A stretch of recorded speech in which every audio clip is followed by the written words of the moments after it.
What is up guys, welcome back today to another video on this channel. Hope you're all doing amazing, fantastic.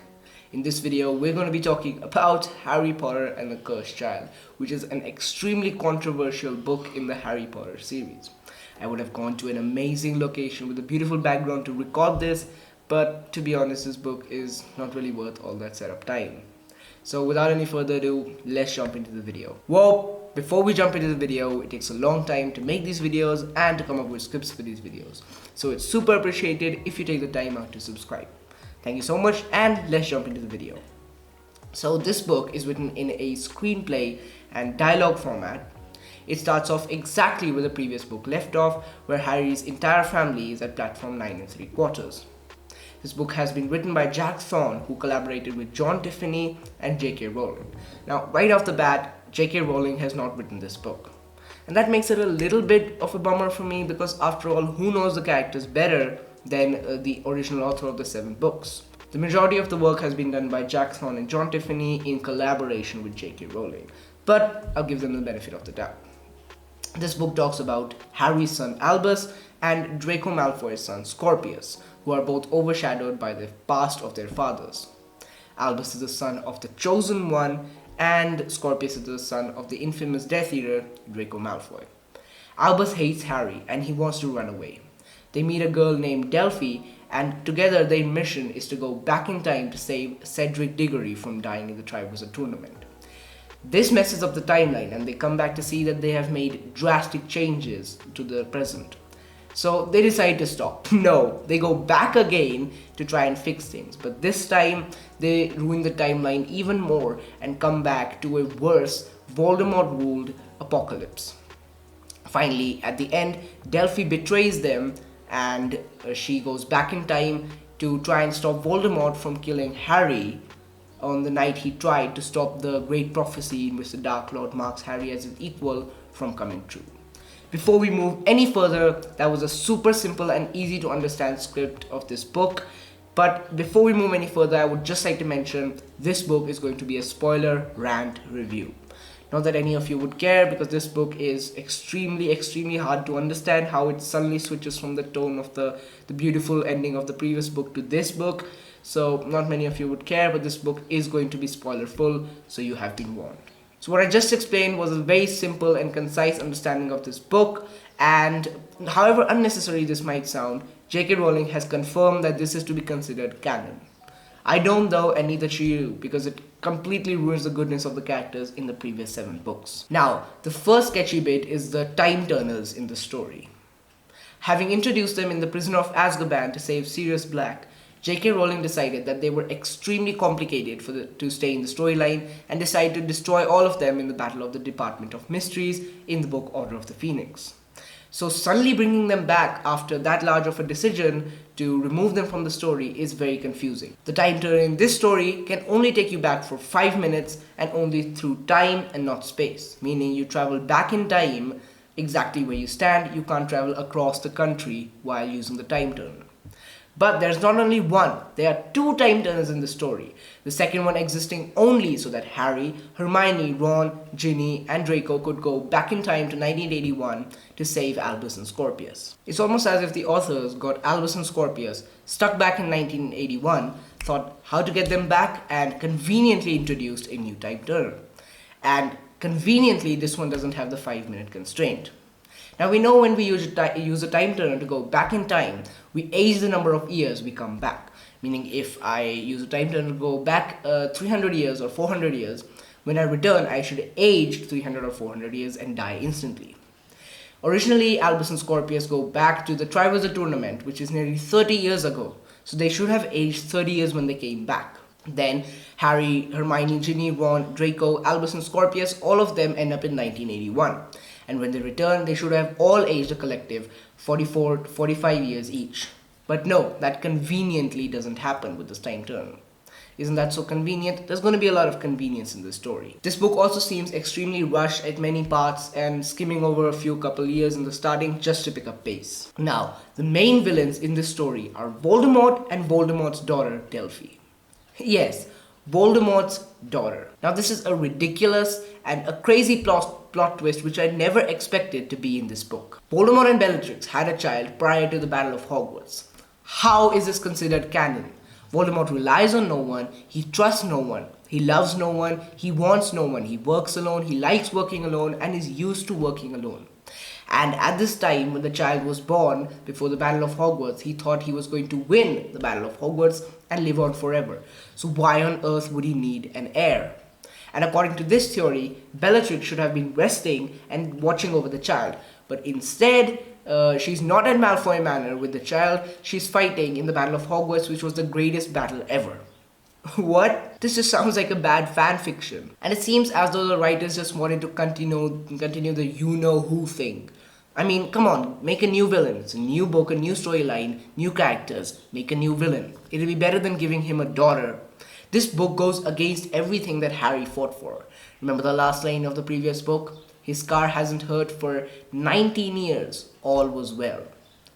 Right, yeah? But his scar suddenly starts hurting and showing him that the threat of Voldemort is still alive. When the part of Voldemort died inside Harry, he lost the ability to converse in Parseltongue. He could no longer talk to snakes.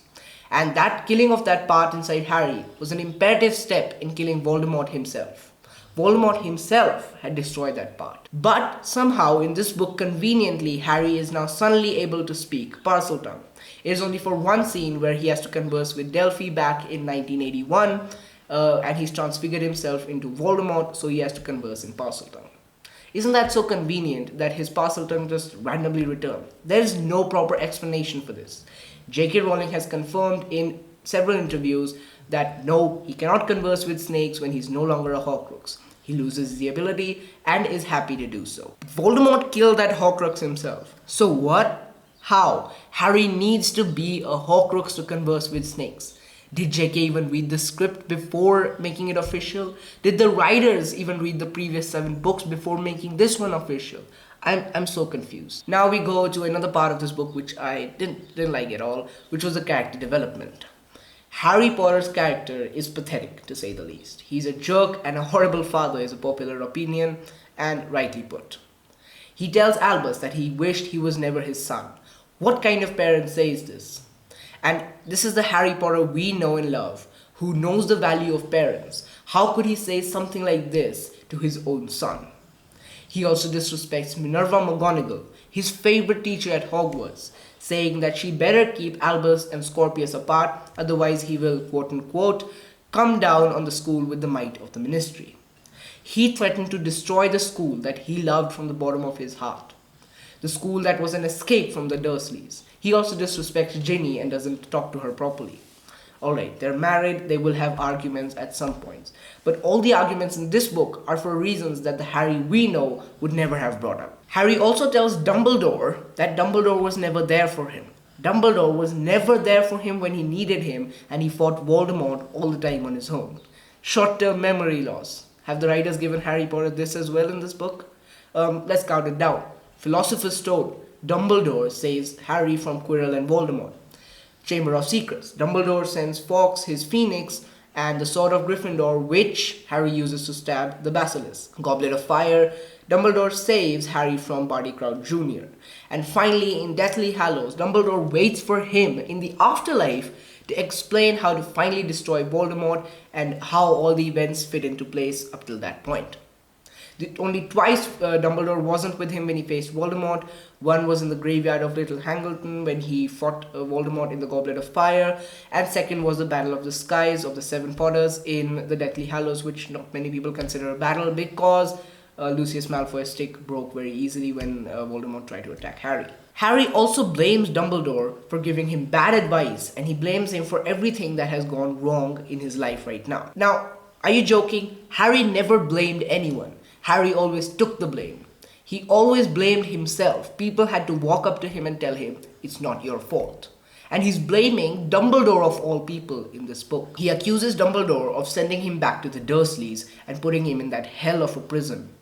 But it's clear in the 6th and 7th book that Harry understands he needs to go back to the Dursleys, at least until he's 17 years, to keep his mother's charm alive. Harry is also extremely modest in the previous books, and it's extremely hard for him to recount any incident with Voldemort.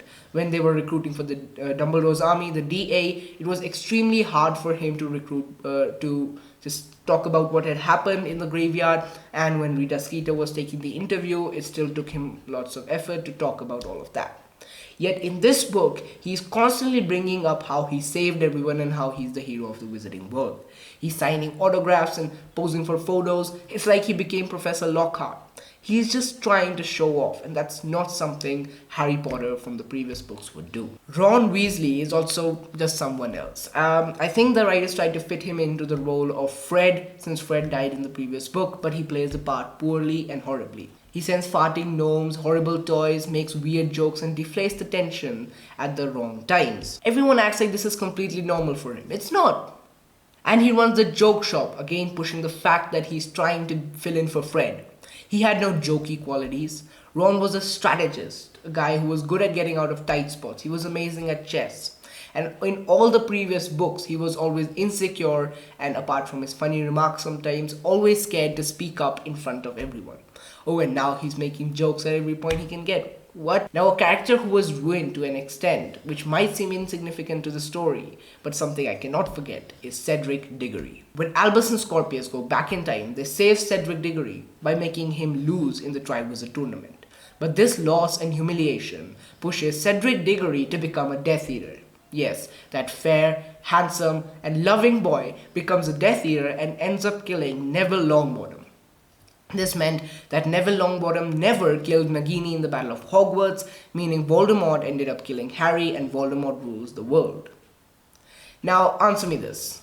Cedric Diggory, the boy who loved fairness, who always loved equality, who was kind, he even told Harry about the egg in the second task and also told people to stop wearing the Potter Stinks patches back in Goblet of Fire during the Triwizard Tournament. Do you think such a kid would ever, just because of a small loss in a tournament, ever be so humiliated to become a Death Eater? To be honest, to be very honest with you guys, Cedric Diggory was the type of guy who would be so happy that Harry won the task, congratulate him and cheer him on, hoping that Hogwarts scores the victory, and still being happy that there's still a chance for Hogwarts to win. He was that type of guy, and I doubt he would ever become a Death Eater. Now, the story revolves around Albus, and he is a jerk of a son. He disrespects Harry, he disrespects Ginny, doesn't talk to them properly. He does not behave properly with Harry, and dislikes him for his accidental fame. Whereas the previous 7 books were trying to point out that Harry never asked for fame. Harry Potter never asked for fame. It always came to him accidentally because Voldemort tried to kill him. When Harry tries to give a blanket which Lily used to wrap him in, which Dudley had sent him later on, Albus just throws it and brutally smashes it into a love potion. This is important for the plot later on. But still, what kind of a child does that? And finally, by far, Scorpius Malfoy is my favorite character in this book. His funny, witty, cool remarks and actions, along with him being a wonderful friend through and through with all the difficulties he's facing, makes me actually feel for him. They've expressed his feelings wonderfully in this book. His mother is dead, Draco is extremely hard on him, and there's a rumor going around that he is Voldemort's son. Not to say that Draco doesn't love his son. When they both go missing in time, Draco is the person who is most worried, more worried than Harry Potter for his own son. Now, here's a little insignificant but maybe important to the storyline. The trolley witch who lives on the Hogwarts Express and asks children what they want to eat off the trolley is actually a crazy monster who grows claws and fangs and stops children from getting off the train midway. She said that she tried to stop James Potter and Sirius Black and Fred and George, and she's had a 100% success rate of getting students from point A to point B. But she tries to stop Albus and Scorpius jumping off the train and grows claws and fangs and talons and tries to eat them. What is this? You're telling me that this trolley witch was invited to Dumbledore's funeral in the school among children? That's kind of creepy. Now, I will end on some good parts, one of which is Severus Snape is alive in the Voldemort-ruled apocalypse world. I always wanted someone to tell Severus Snape what was the outcome of the Battle of Hogwarts, and I always felt that since he's a headmaster, his portrait should be hanging in the headmaster's office where someone could tell him how it all turned out. Well, lucky for me, Scorpius Malfoy tells Snape that everything worked out fine in a different alternate reality, and Harry has immense respect for him, came to know about how Lily loved Snape and Snape loved Lily. Harry has immense respect for Snape, said he was the bravest man ever, and Scorpius tells Snape that Harry has named his son after him, after Snape, Albus Severus. So Snape is deeply, deeply moved. Snape looks around, every inch a hero, and smiles. This is my best line in this book. And he says, tell Albus Severus that I'm proud he carries my name. Wonderful, and it boosted up my confidence in this book quite a lot. Dumbledore starts crying and tries to reach out to Harry through his portrait when they both confess that they felt like a father and son duo. Dumbledore even goes to the extent of saying that everyone he ever cared for ends up getting hurt or died. He's of course referring to Ariana Aberforth and Harry. Cedric Diggory only died because he was a spare. If you remember back in the Goblet of Fire, Voldemort said, kill the spare. Amos Diggory brings up this part and drags out Harry Potter's greatest regret, saying how many people have died for the boy who lived. Powerful quote. Harry witnesses the death of his parents firsthand, and surrounded by his family and friends, including Draco, who is now his very good friend, he watches as Voldemort rips his parents apart so that the timeline doesn't get changed. He could do nothing to stop it. Finally, Draco admits that he used to feel jealous and used to love seeing Harry, Hermione, and Ron shine around, have fun, play, because his friends Crabbe and Goyle were completely useless and he always envied their friendship. This was when Harry had made the decision to keep Albus and Severus separate, and Draco brought up the point that he loved his son and he loved how Harry, Ron, and Hermione had such a close friendship, and he urged Harry not to break it for Albus and Scorpius. Well, there you have it. Here's a spoiler full rant review of The Cursed Child. I wish I could say more, but I mean, there's not too much to say about this book. There are a few comments out there which I can show you guys, which extremely point out that this book was a complete slap to the fan base. It almost seems as if this book was just written to pull on the Harry Potter franchise a little bit more, and I'm going to show you a few comments that I read while researching for this video on several other videos online. No one really likes this book, and there are several points which maybe we could bring up from those comments. So on that note, thank you so much for watching this video, and hope you liked it. If you did, please drop a like to show your support, and maybe even subscribe while you're down there. Thank you so much for watching this video, and if you feel like my review wasn't right, if you feel like this Cursed Child should be considered canon, please write your opinion down in the comment box, and I will surely try and reason it out with you. So thank you so much for watching this video, and I'm gonna see you guys next time, leaving you off, signing off with some comments. Thank you so much for watching.